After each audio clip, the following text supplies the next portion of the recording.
April 5 release ചെയ്യുന്ന റസൂൽ പൂക്കുട്ടിയുടെ the sound story, നാദൃഷയുടെ മേരാ നാം ഷാജി കാണാൻ മറക്കണ്ട. മലയാള സിനിമാ ലോകം കാത്തിരുന്ന സിനിമയാണ് രണ്ടാമൂഴം. ഭീമനായി മോഹൻലാൽ എത്തുന്നത് കാത്തിരുന്ന മലയാളികൾക്ക് വലിയ നിരാശയാണ് സംഭവിച്ചത്.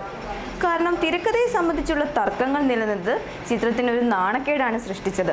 വർഷങ്ങൾക്ക് മുൻപ് തുടങ്ങിയ ചർച്ചകളാണ് MT വാസുദേവൻ നായരുടെ രണ്ടാമൂഴം സിനിമയാകുന്നു എന്നത്. സിനിമ പ്രഖ്യാപിച്ചത് ശ്രീകുമാർ മേനോനാണ്. ശ്രീകുമാർ മേനോൻ 4 വർഷങ്ങൾക്ക് മുമ്പ് കൈപ്പറ്റിയ തിരക്കഥ ഇതുവരെ സിനിമയാക്കാനുള്ള യാതൊരു സാധ്യതയും കാണാതായപ്പോൾ കോടതിയെ സമീപിക്കുകയായിരുന്നു MT. മോഹൻലാലും ചിത്രം കൈയൊഴുകയാണ് ഉണ്ടായത്. അതിനു പിന്നാലെ BR ഷെട്ടിയും. എത്ര കോടി വേണമെങ്കിലും മുടക്കാൻ തയ്യാറായി നിൽക്കുകയായിരുന്നു BR ഷെട്ടി. രണ്ടാമൂഴത്തിന്റെ ഈ അവസ്ഥയ്ക്ക് ഒരൊറ്റ കാരണമേ പറയാനുള്ളൂ. തിരക്കഥാ തർക്കത്തിൽ കോടതി MTക്ക് അനുകൂല വിധി അറിയിച്ചതോടെ സിനിമയുമായി ബന്ധപ്പെട്ടു കേട്ട ആളുകൾ തങ്ങളുടെ അഭിപ്രായം അറിയിച്ച് രംഗത്തു വന്നു. BR ഷെട്ടിയാണ് 100 കോടിയോ 200 കോടിയോ ആയാലും ചിത്രം നിർമ്മിക്കാൻ തയ്യാറായി നിന്നത്. പക്ഷേ തർക്കങ്ങൾ മുറുകിയതോടെ മോഹൻലാൽ നിലപാടറിയിച്ചു. താൻ അങ്ങനെ ഒരു സിനിമയിൽ അഭിനയിക്കും എന്ന് പറഞ്ഞിട്ടേ ഇല്ലെന്നാണ് മോഹൻലാലിന്റെ ഭാഷ്യം. ഈ നിലപാട് പക്ഷേ വസ്തുതാവിരുദ്ധമാണെന്ന് ചൂണ്ടിക്കാണിച്ച് പലരും മോഹൻലാലിന്റെ പഴയ അഭിമുഖങ്ങളുമായി രംഗത്ത് വന്നിരുന്നു. ഇതിനിടയിൽ മഹാഭാരതം സിനിമയാക്കുന്നുവെന്ന് പറഞ്ഞ് മറ്റൊരു നിർമ്മാതാവുമായി ശ്രീകുമാർ മേനോനും രംഗത്ത് വന്നു. ഒടിയൻ നൽകിയ പാഠങ്ങൾ ശ്രീകുമാർ മേനോൻ പഠിച്ചു എന്നത് അടുത്ത ചിത്രത്തിലാണ് അറിയാനുള്ളത്. ഒടുവിൽ BR ഷെട്ടിയും രണ്ടാമൂഴം കൈയൊഴിഞ്ഞു.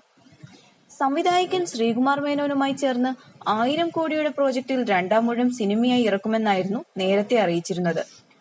മലയാളത്തിൽ രണ്ടാമൂഴം എന്ന പേരിലും മറ്റു ഭാഷകളിൽ മഹാഭാരതം എന്ന പേരിലും സിനിമ ഇറക്കാനായിരുന്നു പദ്ധതി. എന്നാൽ MTയും സംവിധായകനും തമ്മിലുണ്ടായ പ്രശ്നങ്ങളും വിവാദങ്ങളും കണക്കിലെടുത്താണ് പിന്മാറ്റമെന്ന് BR ഷെട്ടി വ്യക്തമാക്കി.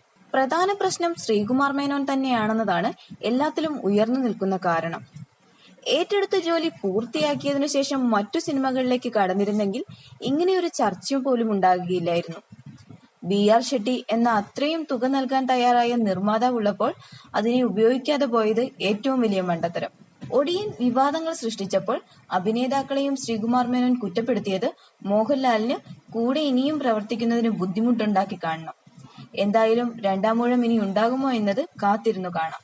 You're watching me on metromatney.com. metromatney.com. Subscribe for more videos. Subscribe for more videos. Subscribe here for more videos. Subscribe now. Thank you.